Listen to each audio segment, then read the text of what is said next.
Dropping gems from Keisha Christian. She's on a mission, sharing information, knowledge for soul, body and mind. Dropping gems, KeishaGems.com. KeishaGems.com.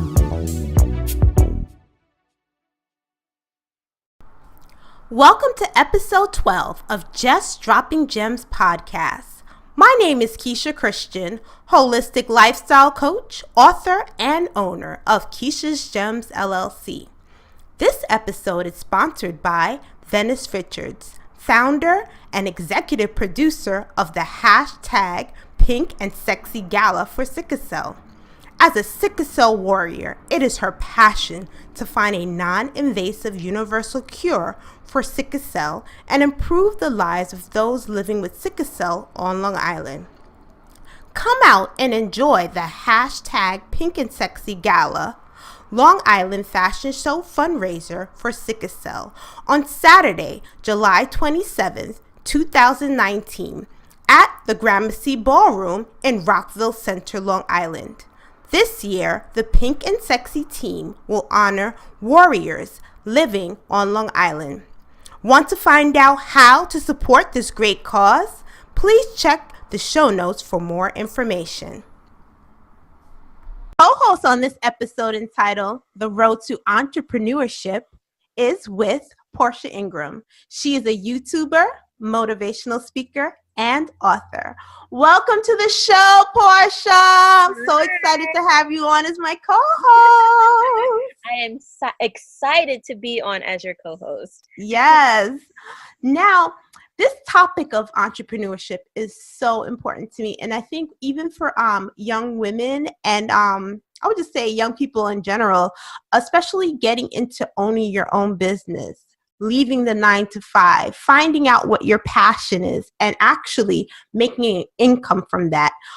Even learning how to have passive income, making money while you sleep. All these things I really want to educate my audience on. I mean, some people might ask, what does this have to do with holistic health? But it has so much to do with it because we're talking about the whole person, and learning how to have your own business and the strategies you could use to do so will help greatly. So I have Portia on today, and basically I want to pick her brain and figure out what made her want to become an entrepreneur and go into entrepreneurship. She's this young lady. I look up to her so much. She's doing some amazing and fantastic, wonderful things out there. So, Portia, welcome. Thank you so much. Thank you again for having me on. Wow. So, Portia, I want to know what made you want to become an entrepreneur? Okay, so I was raised in a middle-class family, first generation middle class, really, and my father, he would always say, "Oh, you need to own something. You need to own something." But being that we were first generation middle class, he wasn't a business owner. I was an oldest child. All of this was kind of new to everyone. And I feel like with older children, it's just like, all right, let's throw them to the wall and see what sticks, see if they stick. And honestly, guinea pig child. Yeah. So it was just like, all right, this foreign concept that I was kind of expected to have. But, because you can only teach from where you're coming from, I went through the usual, educational system, graduated high school, was told I should also go to college, and went into college. And, up until a point, it was just normal. That whole kind of pathway is just normal because that's what I was conditioned to do.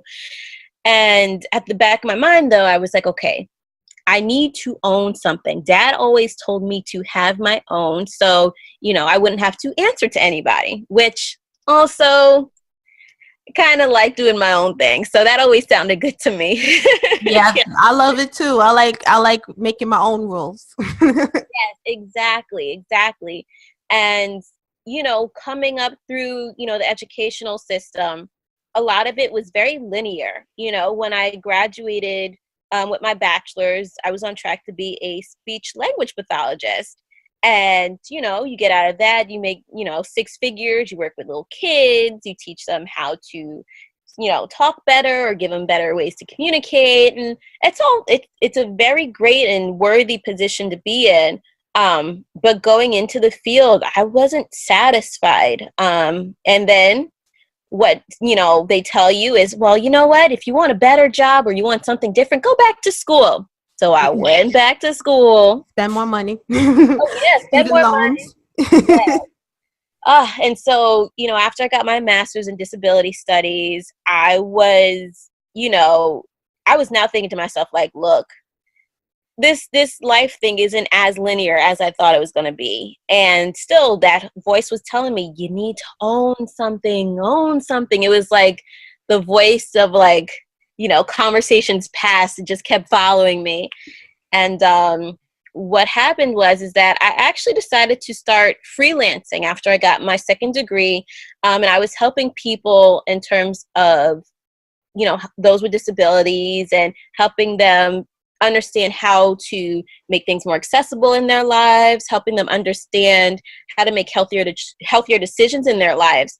And one particular group that influenced me later down the road that I worked with out of grad school were individuals that were on the spectrum. And by that, I mean autism spectrum. And one of the things that I worked with them was kind of how to practically plan, because individuals on the spectrum tend to have a black and white thinking. Yeah. You know, which is on the other end of the thinking spectrum than, you know, a lot of the visionaries I also run into that may be neurotypical, where they just have a very colorful and abstract thinking. Yes, very free-spirited people as well. Yes, so it's like, in a sense, one needed to be exposed to maybe the more intricacies of, you know, being more detailed and more abstract, and others maybe needed to be kind of grounded a little bit and go through a more logical process. So I then began to coach people on how to effectively and practically plan for their learning styles, because we also have different learning styles, which thankfully some aspect of those 7 years of schooling I went through actually carried over at that point. So $60,000 did not go to waste. No, you learned about learning styles. You're able to teach other people. Exactly. So, you know, my path to entrepreneurship just kind of came through trial and error. And that's when, you know, I think that's when I got, you know, they say I got bit with the entrepreneurship bug. It kind of then, you know, it started kind of there when I started really working with individuals on this side, going to people's homes and, you know, seeing how they needed help in their lives, how to create a semblance of balance, you know. And so let me ask you a question. You were actually doing this as a freelancer or independent contractor? Yes. Okay. It was honestly, and I will say at that time, I still had no idea of what really was the difference between LLCs and sole proprietorships. So it started out as just like, I would meet people, I would, you know, tell them what I could do for them, tell them my background, and they trusted me. And okay. They invited me in and they saw the results, you know, I would get, you know, calls from friends of friends, and, you know, it was just a great experience. But at that point, I still did not have the fundamentals to owning a business. I knew now that helping people, you know, maybe outside of the traditional working world was a part of my purpose, but I didn't know how to, you know, keep the books, or, you know, how to promote myself in terms of the business side, basically. Exactly. You're more the creative. Yes, I am. I could relate to you. I could definitely relate to you, because that's me in a nutshell. I actually had to learn the business side, and I had to force myself and teach myself. So I know what you're talking about. Yeah. So it was interesting in that, like, when I hit a wall, because it came to a point where I was like, I actually want to make serious money. Like, I want to be able to live because, one, my loans were still there. Exactly. Sally Mae wants their money. Yes, they do. They came to collect. And I was like, oh, girl, we don't have that yet.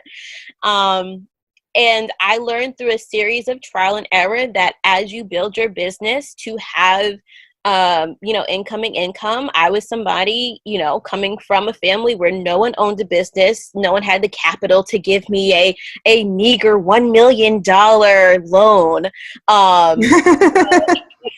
I had to work. I had to work full time. And there was a couple times where I was like, yeah, this is going to take off. This is going to hit. And I quit my job, and I learned so hard and so fast that, you truly have to have measurements for your success. Mm-hmm.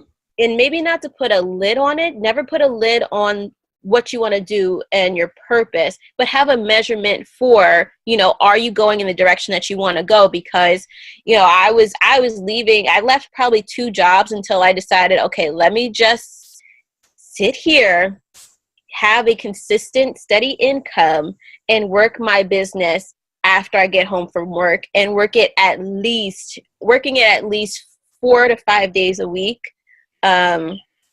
Because at the end of the day, I wanted to make sure that I would, I would at one point stop working for somebody else's business. And it is still a process. But we definitely have to plan. So that's one of the things. So you actually made out a plan. You said, I'm going to work on my business for this amount of time on these particular days until I start to profit from my business, and then I could leave my 9 to 5. Yes.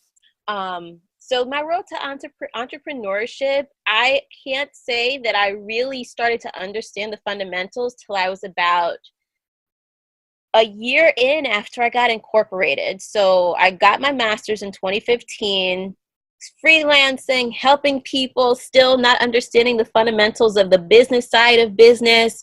I incorporated in 2016, still not understanding the fundamentals of business. Everyone can go on LegalZoom and all these sites, and you can get incorporated, and they send you all your stuff, and you're like, yeah, I'm a LLC, I'm this and that.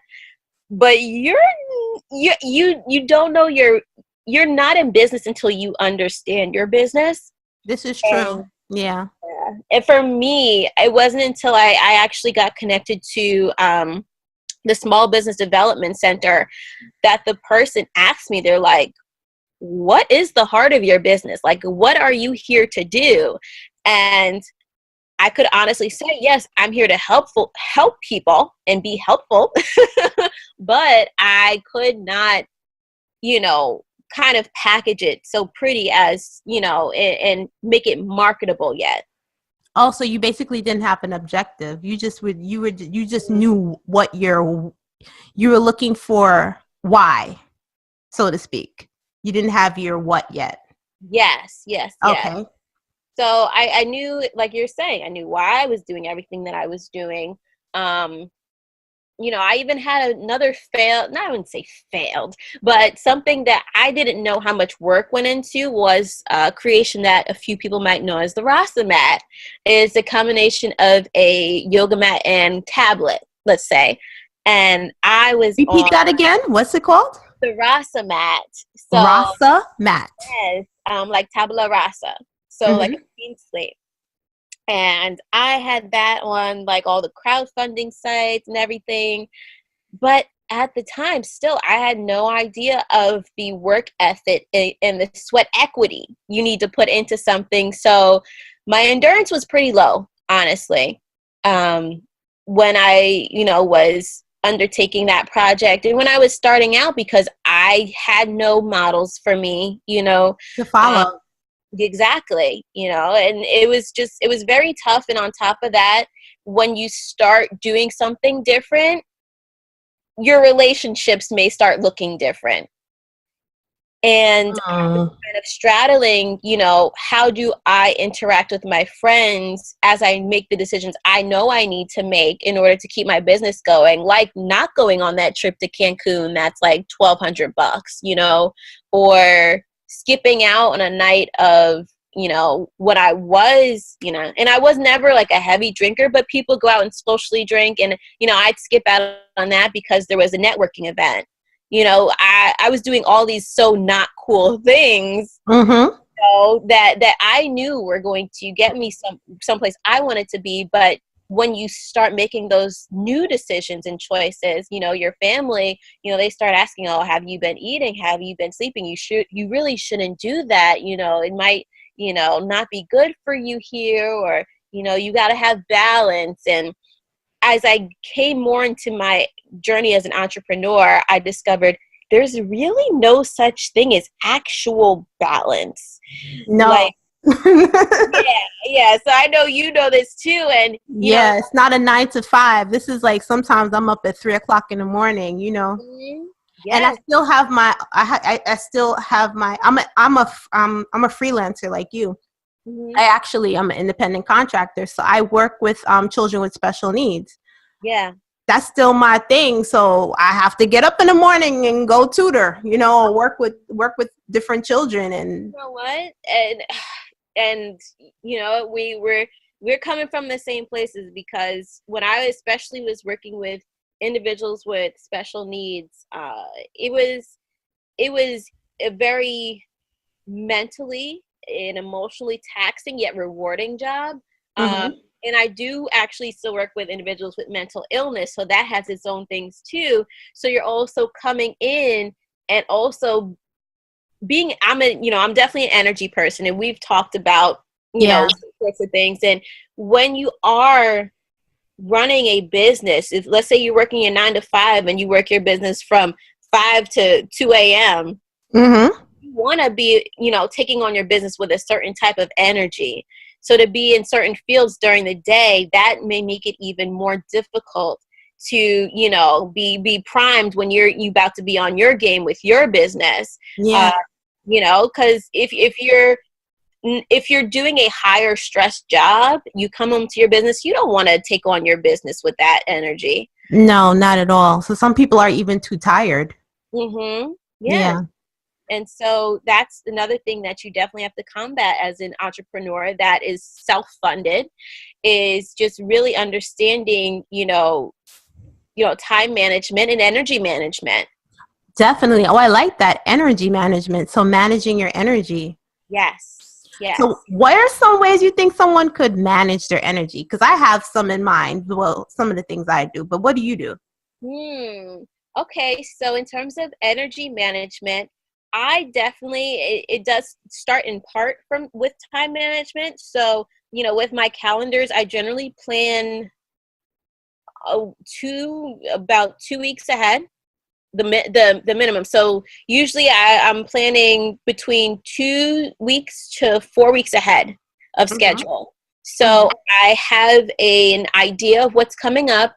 And so if anything does need to come in last minute, and it's something that's not necessarily vital to my business, I will have the option of, placing it further out where I know I won't get overwhelmed, because, life does happen. So I'd rather have something that I could plan further out than planning it more immediately, and then something come up, an emergency or something else come up, and now I've overburdened myself. So I'd rather give myself the opportunity to, have a further outlook, if you will. So I don't get, overwhelmed and pile stuff up in front of me. I'd rather push it out a little bit if I can, and give myself space to breathe.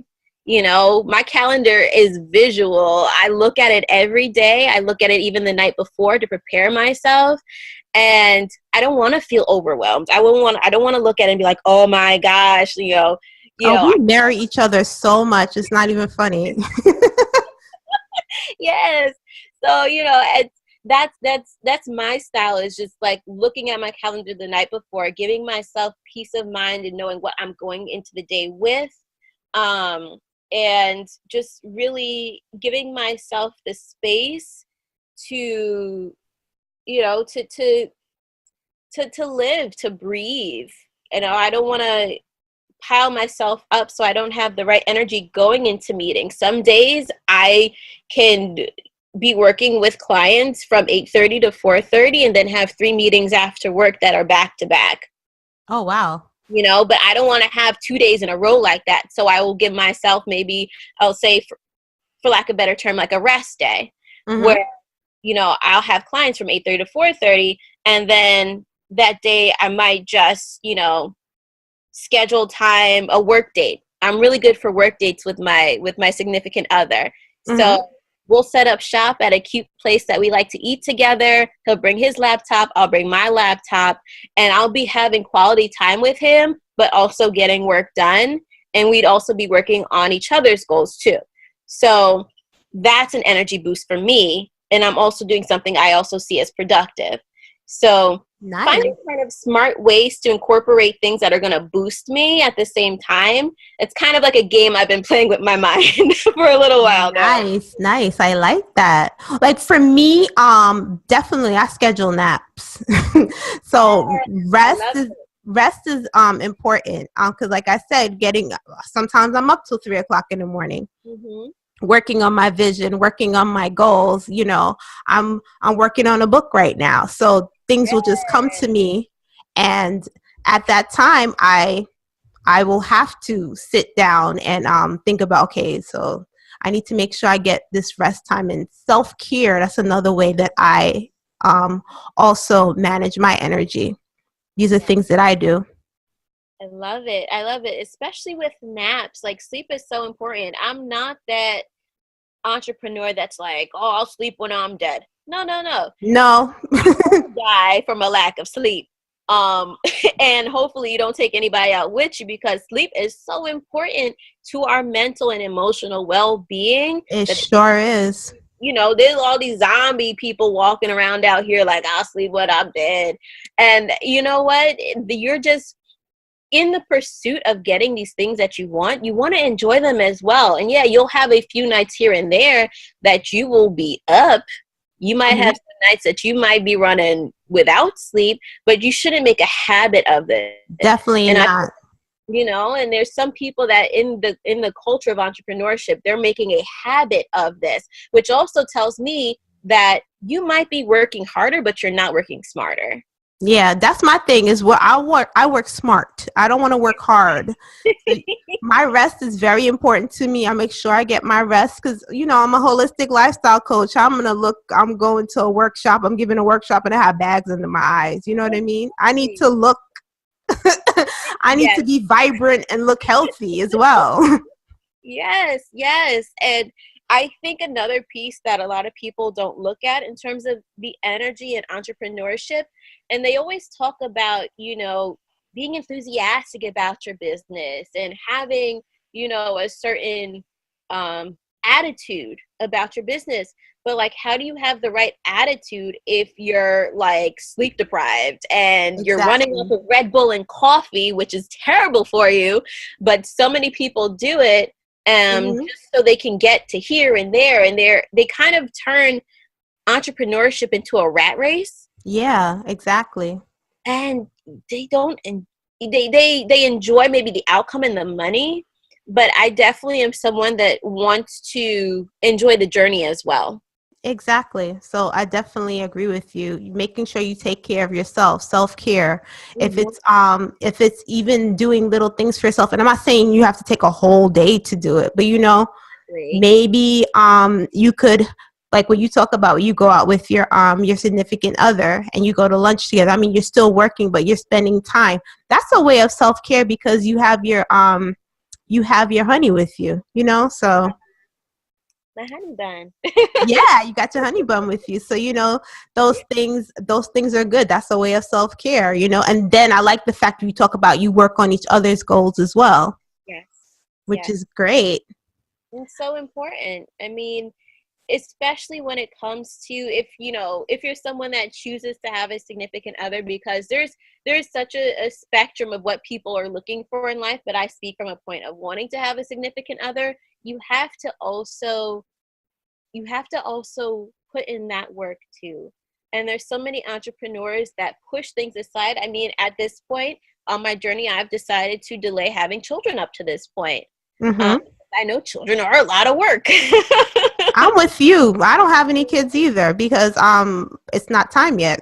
You know? Exactly. And it's just like, when you want something in your life. So I want a relationship. I have to put the work into it. And I also want that relationship to be a part of the whole fabric of my life. So I don't want my partner being excluded from my business, maybe because they don't understand it entirely. It's like, no, I want that person to be just as driven as in whatever they decide to do. And I want to be able to support them as well. So Exactly. so those working dates and stuff like that, it brings each other together. I mean, how many entrepreneurs or business people do you see lose their relationships or marriages because their partner becomes so disconnected and so detached because they have no idea what's going on? Yeah, and they don't understand the amount of work you need to put into your business. Mm-hmm. But if you get someone on the same page as you, because it sounds like you found someone, I would say, I like to call your divine reflection. That's what it sounds like to me. Ooh, I like that. Yeah, you found your divine reflection. So basically, they're a reflection of you. So they definitely will understand what you're going through, and that's so important too. If you're an entrepreneur and you're looking for a significant other or getting into relationship. Yes, because honestly, the road can be very lonely at times. And, Yeah. I'm thankful that I am someone where my parents, they instilled a lot of security in me and a lot of, positivity in me. But it doesn't mean that you won't have those times where it's like, man, I wish somebody understood me more. Or, I wish that I could get a little bit more help on this, because part of why I came out, with, I will go into it later and even next episode, Yeah. planners, because I had a lone wolf mentality. I think I had learned in part to do a lot of things by myself, that it just came down to the point where I did too. When I first started my business, I wanted to do everything myself. I didn't want any help. yeah, and it's draining. Yes. It is draining. And part of what I do now is I help people see where their resources are. I don't want people going through what I went through, having to overcome the obstacles of, having to realize, one, people want to help you. A lot of times Yes. people want to help you. They may not know how to. Part of it may be you need to define what you're doing, which was one of my issues. But part of it may be you genuinely are not asking, or asking in a way people know how to help. Yeah, exactly. You Or know? sometimes you don't even know how to tell someone how they could help you. That Yes. communication. So this is something I had to learn as a business owner, because people wanted to help me. I Yes. had people say, "Oh, I'll be your apprentice." Like, it was showing up. I guess, God, source, whatever you want to call it, was like, okay, Keisha needs help. We're going to send this person. Mhm. And then I didn't realize it at the time. I was getting help. Yes. Yes. So I learned, I would say about my third year, I started to actually ask for help. And that's a powerful thing, when you can be in a position of receiving and just be okay with it. Like, a lot of people start getting and then they become not okay with it. And it's like, okay. Like, like, we're actually receiving now. Like, this is what we've asked for. You're seeing the fruits of your labor. But, I felt like, I had to come into a place where I was okay with receiving. Some people will give you their services for free because they believe in you and they believe in you. Exactly. And I think when you come from a culture of, it's like, tit for tat, quid pro quo, or, like, you just feel like you owe somebody. You kind of have this sense of like, I don't know if I can trust that help.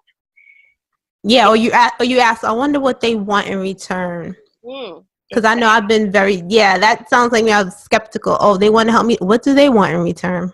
Mm-hmm. Yeah, so I definitely understand what you're saying there. Yeah. And so you go through, and so some of us might go through that stage. I went through that stage, but now I'm at a point where, especially as I understand more of the type of person I want to work with, I think whether or not there is going to be you know, whether this is going to be like a service that they give from the heart that, you know, they really want to give just for free, that let them give, or that there is something expected. And one thing I do tell people too, I'm a big fan of contracts. Yeah, me too. And you know what? There are some individuals that may be able to do business based on a gentleman's agreement, as they would say, or gentlewoman's agreement, and shake hands. However, you know, especially when there's money involved, always write it down. Always write out all the stipulations and instructions and things like that, and have both parties agree to it, because, Exactly. you know, unfortunately, there are templates on Google. Yes. And, you know, don't sleep on Google, y'all. Just make sure you read. Just make sure. Oh no, you have to make sure you read through things, but definitely I use Google for so many templates for contracts and all that. Yes, it's Right. so helpful. Same here. And, you know, that's one thing you have to do too, especially when you're new to entrepreneurship and you're building relationships and you haven't yet figured out people. It's so important just to have those types of contracts on hand. You have a simple, like, non-disclosure agreement, especially if you're out here sharing, you know, especially if it's like an invention, some kind of prototype you have, things of that sort. Because I've been there too, you know, and people, some with good intentions, some not, they take your idea and run with it. And you don't want to see something that you thought of 2 years ago on QVC getting all these callers in, or, you know, just an app that you thought of on the market, and, you know, it's making big business. And, you know, just, you don't want to get slighted, but it starts with you just educating yourself around, you know, Copywriting laws. Exactly. Trademarking, because that's what I'm doing right now, trademarking. Yes, it's so important. And also understanding where you're at in your business. No, you know, are you at the point where you should trademark, where you should copyright? Are you at the point where you should become an LLC and take some of that personal liability off? Because that's really what an LLC helps with. Exactly. You know, you hear about all these business people, and it's like, oh, their business went bankrupt. Yeah, but not their personal finances. Yeah, they still had their personal finances. And two, LLC is great too. Not that I'm giving accounting advice or anything, because I'm not an accountant, but especially with filing your taxes, the things that you could file for and all that, you could incorporate in the LLC. So it's really good for that. Indeed. I totally agree with that too. And, you know, there's just so much you learn on the road to entrepreneurship that you can't get, there's no way of learning it from a book in school. No, you don't learn this in school, because I'm learning as I go. Because people will say, oh, you're successful. And I was like, I don't know what I'm doing. And that is all of us out here. None of us have reached that, that I've arrived phase. I don't think you ever really do arrive. And I think that's something I also had to overcome. But there's also, you know, that aspect of, we're all figuring this out together. Exactly. You know, we're all kind of packaging ourselves as we go, kind of trying to find that nice shiny bow to put on the package. But you know, it can be beautiful if you also choose to, like, really, you know, do all those things that we discussed, making sure your energy is on point. Naps. I love management. Yes. I love your idea with scheduling the naps. That is amazing. And just really making sure that you know who you are through your process, and you know your boundaries. Because on the road to entrepreneurship, you will always be dealing with others that may not come from where you're from. Exactly. Or have the same work ethic as you, or the same, or I would even say energy or vibe as you, or maybe not even be as honest as you. Yeah. And you have to know where you stand on that, because it will help make your journey maybe not easier, but you will know, you know, how to make decisions easier. That process of it will be easier, of your journey. And that's one thing that helped me is being secure in myself and my belief systems, you Yes. know, and because there's times where I had to go into a church, may not agree with the practice or may not agree with the actual faith, but the people in the establishment are who I'm looking to reach. So, you know, you go in there, you also want to be, you know, culturally competent or just competent on whatever realm you go into. So, you know, So you're not disrespectful. exactly. So it's like I always educate myself on the people that I'm looking to work with, what their values might be. So I make sure not to disrespect that, or I make sure how I can maybe help them with that. You know, one thing that I do offer now for churches is the ability to use my planner as a way to fundraise. So by that, helping them to fellowship with people in the community, because, you know, churches are a huge staple in our communities. And we definitely, not that I want to cut you off, but we definitely, in our next episode, we're definitely going to be going more into the projects that you're currently involved in. And especially your planner called the Helpful Planner. We're definitely going to be going into that. Yes, I'm excited. As I mentioned, Portia is author as well. Yeah, and you know, I just really just wanted to share with you guys my journey. You know, the journey's never over. If you are going to be a businesswoman, businessman, entrepreneur for life, your journey is never over. It's constant. You're always learning something new. And then with technology, all these like different apps and I'm still learning. Even with this podcast, different things I could use to help with my podcast. So I'm learning myself as I go along as well. Yeah. And we've also talked about ways that, you know, have eased our journeys. And I'll bring this up too as a tip for maybe those out there that haven't heard of it. Fiverr. Yes, I love Fiverr. Fiverr saves lives, okay? You know, especially if you are a lone wolf mentality, this may be an easier way of kind of getting out of that by delegating. Delegating can be good if you're delegating to those that know what they are doing. It's okay not to be the smartest person in a certain aspect. Don't try to learn everything. Stay in your lane, and there will be other people that can do that work for you. And Fiverr is definitely an affordable way to go about that. I was able to do trademarks through Fiverr, had graphic design done through Fiverr. Definitely, you know, I vetted the people. You ask them questions, ask them about if they've done certain jobs, if you don't see any examples on their page. Exactly. Ask for a portfolio, because I know I've done that. Yes. So it definitely helps when you're trying to conserve your resources, your time, energy, your money, and just be able to work on your craft, work on your vision. You could actually put together your team on there, because I have a team. Yeah, you could put your team together. So if you encounter someone who does great graphic design, you love what they do, you could make sure you keep in contact with that person, even so in case they get off of Fiverr, they could still do work for you.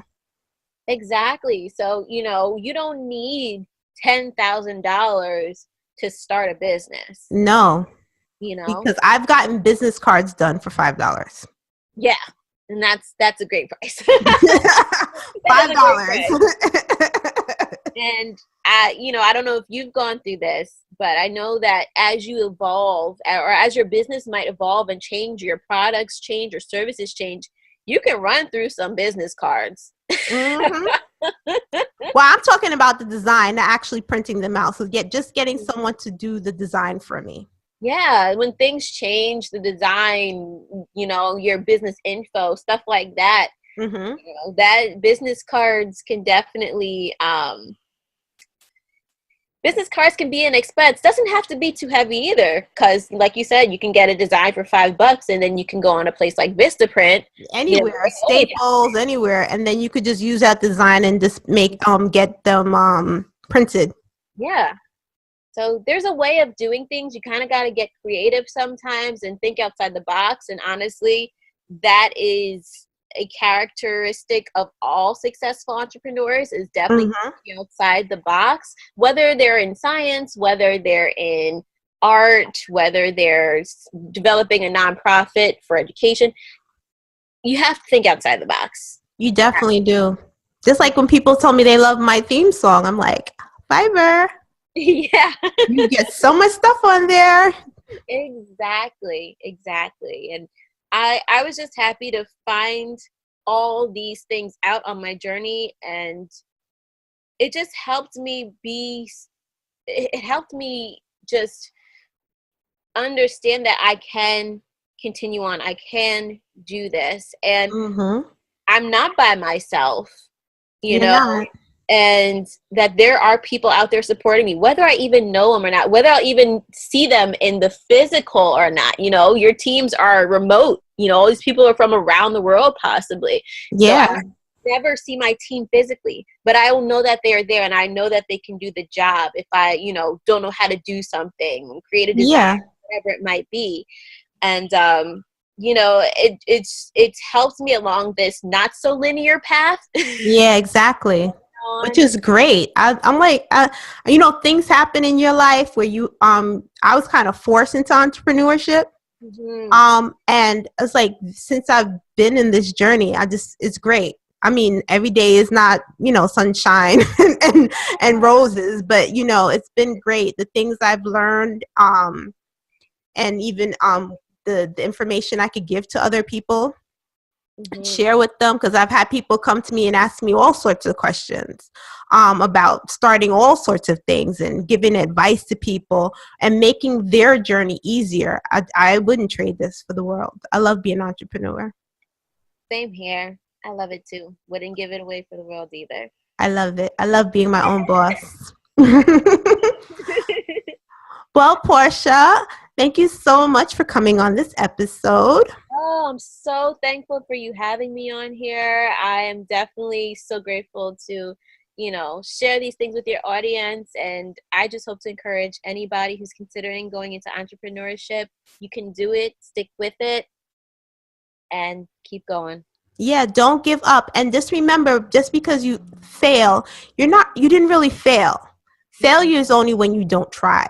That's true failure. So when something doesn't work out, you need to learn from that. And then see what you could do differently next time. So don't give up out there. If you have a dream, pursue your dream. You know, pursue it. Don't let it die, because somebody out there needs you. Exactly. We all need to share our stories, our projects, our passions, our purpose. And no one's is worth more than the other. We all need each other. We all need to see, you know, what each other has to offer. And, you know, just know that you are worth it. You're worth that walk in your purpose, whatever that might look like, whatever intelligence that you're expressing in your life. You're worth that. Definitely are. You are worth that. So don't give up. And as this is a term that I've been hearing. I even posted it on Facebook. Lack of evidence is not evidence of lack. So just because you don't see it doesn't mean it's not there. Exactly. Keep the faith. Yes, definitely. All right, then. Thank you so much for listening to Just Dropping Gems podcast. Peace and blessings. Thank you so much for listening to Just Dropping Gems podcast. This episode is sponsored by Venice Richards, founder and executive producer of the #Pink and Sexy Gala for Sickle. As a sickle cell warrior, it is her passion to find a non-invasive universal cure for sickle cell and improve the lives of those living with sickle cell on Long Island. Come out and enjoy #Pink and Sexy Gala Long Island Fashion Show Fundraiser for Sickle Cell on Saturday, July 27th, 2019 at the Gramercy Ballroom in Rockville Center, Long Island. This year, the #Pink and Sexy team will honor sickle cell warriors living on Long Island. Want to find out how to support this great cause? Please check the show notes for more information. It is also sponsored by Keisha's Gems and Dropping Gems Publishing. Be sure to visit our website where we offer holistic solutions with the soul in mind. And check out my new books, Healthy Gems, Nourishing Practices and Self-Care Tips for Busy Individuals, and Holistic Gems, How to Treat Seasonal and Year-Long Allergies Naturally, available on Amazon, or purchase an autographed copy on our website. Subscribe to our YouTube channel at www.droppinggems.com. That's www.droppinggems.com. If you are interested in becoming a sponsor or advertising on this podcast, you can contact us at keishasgems.com. That's www.keishagemz.com. Or email us at keishasgems@gmail.com. Much abundance to you. Peace and blessings.